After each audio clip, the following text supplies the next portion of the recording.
Goeiedag vriende, ons luister verder na Exodus en ons lees Exodus 31 verse 1 tot 11 en dan lees ons ook Romeine 12 verse 1 tot 8.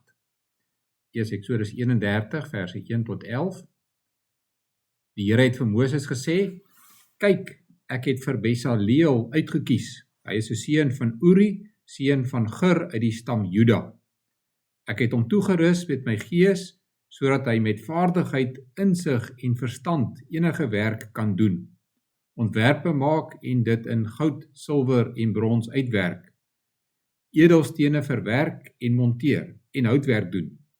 Hy sal enige werk kan doen. Ek het vir Oholiab, seun van Achisamak uit die stam Dan, aangestel om saam met hom te werk. Aan elke vakman het ek vaardigheid gegee, sodat hulle alles kan maak wat ek jou beveel het.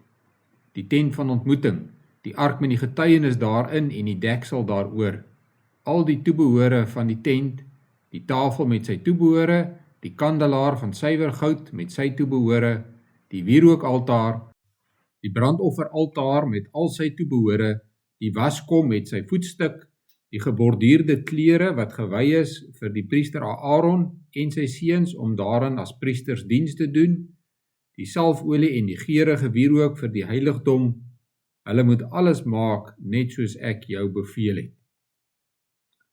En dan lees ons ook Romeine 12 verse 1 tot 8.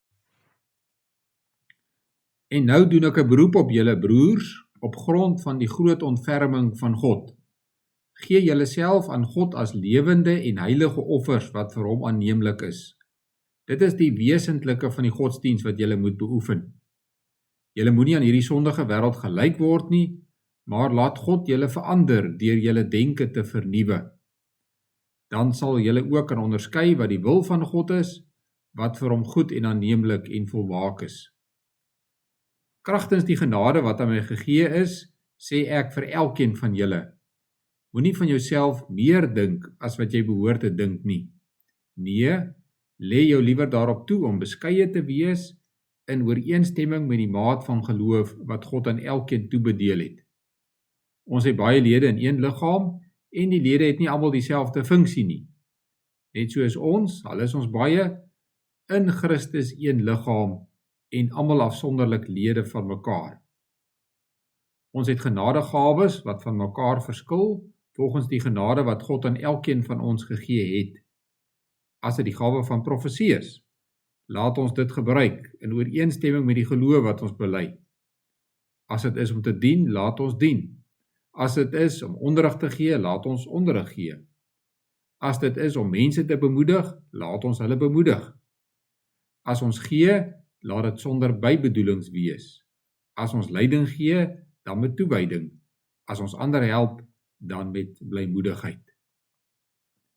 Ons lees tot sover uit die woord van die Here. In die Nuwe Testament lees ons dat die Heilige Gees aan elke gelowige gawes gee. Die doel van hierdie gawes is om medegelowiges op te bou en so die kerk te laat groei. Elke gelowige se gawes is uniek en elkeen het dus 'n taak in die kerk. Soos 'n liggaam wat bestaan uit arms, bene, oë en ore, bestaan die kerk uit mense wat verskillende dinge kan doen. As een nie sy taak verrig nie, doen dit skade aan die lede rondom hom en die liggaam kan nie suksesvol funksioneer nie. Wanneer ons aan die gawes van die Gees dink ons baie keer aan predikante, aan ouderlinge of aan diakens. Of ons dink aan mense wat in tale kan praat of wat kan profeteer. Tog is die gawes van die Gees baie wyer as dit. Enige iets wat mens tot opbou van die gemeente kan doen, is 'n gawe van die Gees. In Exodus kry ons 'n baie goeie voorbeeld hiervan. Die Here het vir Besaleel en Oholiab spesiaal toegerus, sodat hulle die tabernakel kan bou en versier volgens God se voorskrifte. Dit is die Heilige Gees wat vir mense wysheid, verstand en vaardigheid gee. Daarom is enige vaardigheid wat jy het, 'n geskenk van die Here. Wanneer jy hierdie vaardigheid in die kerk gebruik, noem ons dit 'n gawe van die Gees. Daarom kry elke gelowige die opdrag om sy gawes in die kerk te gebruik. Elkeen moet kyk wat hy kan doen en wat nodig is in die gemeente. Elkeen moet sy deel in die liggaam van Christus doen, want dit is hoe die kerk 'n lewende en groeiende liggaam vir Christus kan wees. Vra jouself dus, watter gawes het die Here vir my gegee? Hoe wil die Here my in sy kerk gebruik? Moet nie dink dat jy nie slim genoeg of nie belangrik genoeg is om werk in die kerk te kan doen nie. Gemeentewerk bestaan nie net uit preek en huisbesoek nie. Dit bestaan ook uit koffie maak, skottelgoed was. Dit bestaan ook uit saam bid en 'n bord kos vat vir 'n medegelowige. Dit bestaan ook uit die doen van houtwerk en die maak van juwele. Wees dus seker, die Here het vir jou gawes gegee. Gebruik dit om 'n verskil te maak in jou gemeente. Kom ons bid saam. Here, U is die gewer van alle goeie dinge. U gee ook aan ons gawes, sodat ons 'n unieke bydrae in U kerk kan maak. Leer ons en laat elkeen van ons besef wat ons unieke gawes is, sodat ons dit in U kerk kan gebruik. Ons bely ons sondes voor U.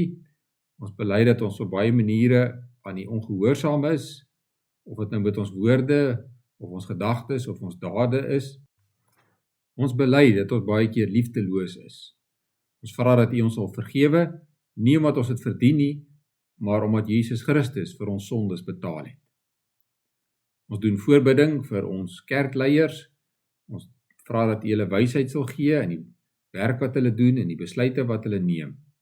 Sien die werk van predikante, van ouderlinge en diakens. Ons vra dat hulle U kerk sal lei soos U dit leer in U woord en dat U naam daardeur geëer sal word. Ons bid hierdie dinge deur U groot genade alleen. Amen.